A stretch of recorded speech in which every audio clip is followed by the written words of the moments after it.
एक गांव में एक पुराना सा कुआं था। उस कुएं में एक मेढक और मेंढकी रहते थे। गांव के लोग उस कुएं से पानी नहीं भरते थे क्योंकि उस कुएं में गंदा पानी था। एक दिन मेढक ने मेंढकी से कहा, मेढक, हम कब तक यहाँ रहेंगे, चल यहाँ से बाहर चलते हैं। मेंढकी, अरे बाहर जाकर क्या करोगी, बिना पानी के हम रह नहीं सकते, जब तक ये पानी सूख नहीं जाता इसी में रहते हैं, बाद में देखा जाएगा। लेकिन मेढक नहीं मानता और वह मेंढकी से कहता है, मेढक, सुन मेंढकी, मैं बाहर जा रहा हूँ, अगर सब कुछ ठीक रहा तो मैं तुझे बुला लूंगा। मेंढकी, सुनो, कोई परेशानी आ जाए तो मुझे बुलाना, मैं तुम्हारी मदद करने आऊंगी। मेढक बड़ी मुश्किल से दीवार पर चढ़ते चढ़ते कुएं से बाहर निकाल गया। बाहर आकर उसने देखा कि जमीन तो बहुत बड़ी है और उससे भी बड़ा आसमान है, हमें तो कुएं से छोटा सा आसमान दिखाई देता था। वह फुदकता हुआ किसी तालाब की खोज में चल दिया जहां वह रह सके। कुछ दूर जाने पर उसे एक तालाब मिला। वह तालाब में कूदने ही वाला था कि तालाब में से आवाज आई। मेढक आवाज सुनकर डर जाता है। मेढक, तुम कौन हो? मछली, हम इस तालाब में रहने वाली मछली हैं। तुम यहाँ क्यों आए हो? मेढक, मैं इस तालाब में रहना चाहता हूँ। कुएं में रहते रहते मैं बहुत परेशान हो गया था। मछली, लेकिन इस तालाब में हमारा कब्जा है, हम शांति से तैरती रहती हैं, तुम कूद कूद कर हमें परेशान करोगे, तुम कहीं और चले जाओ। मेढक, नहीं, मैं बिल्कुल नहीं कूदूंगा, कैसे तुम तैरती हो, मैं बिल्कुल शांत होकर तैरता रहूंगा।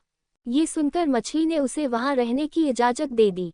2 दिन तक मेढक पानी से बाहर गर्दन निकालकर हाथ पैर मारता रहा और तैरता रहा, लेकिन उसे ये सब अच्छा नहीं लगा रहा था, इसलिए उसने वहां से जाने की सोची। वह कूदकर बाहर आ गया। मेढक, इतनी बंदिश में कौन रहेगा? वह आगे गया, वहां उसे एक गौव दिखा। वहां एक आदमी नदी से मटकों में पानी भरकर ले जा रहा था। मेढक ने सोचा, एक मटके में छिप जाता हूँ, किसी को पता भी नहीं चलेगा। मेढक चुपके से एक मटके में बैठ जाता है। वह आदमी बहुत से मटकों में पानी भरकर उनका ढक्कन लगा देता है और गौव की ओर चल देता है। मटके का ढक्कन बंद होते ही मेढक घबरा गया। उसने बहुत कोशिश की लेकिन वह निकल नहीं पाया। उस आदमी ने मटके गौव के बहुत से घरों में दे दिए। उनमें से वह मटका जिसमें मेढक बैठा था, वह गौव के जमींदार का था।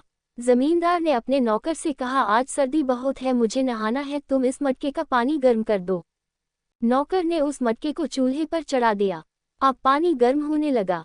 मेढक ने सोचा, आज तो मर ही जाऊंगा, अब कुछ नहीं हो सकता, मटके का ढक्कन बंद है। मेंढकी सही कहती थी, जहाँ है वहीं रहते हैं। वह भगवान से प्रार्थना करने लगा, भगवान मुझे बचा लो, मैं अपनी मेंढकी के पास उसी कुएं में जाना चाहता हूँ।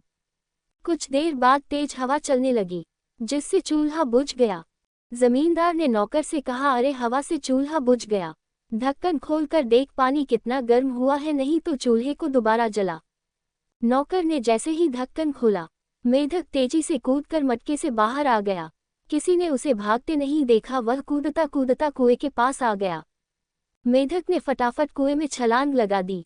मेंढकी, हो गई सैर मेंढक जी, या अभी और घूमना बाकी है? मेढक, नहीं, तुम सही कहती थी, जो मिला है उसमें सब्र करना चाहिए, आज तो मैं मरते मरते बचा। फिर मेढक ने सारी बात मेंढकी को बताई। मेंढकी, भगवान का शुक्र है तुम बच गए, आज से सब कुछ छोड़कर भगवान का ध्यान करते हैं, जिससे हमें इस सब से मुक्ति मिले। इसके बाद दोनों जीवन भर वहीं रहकर भगवान का ध्यान करने लगे।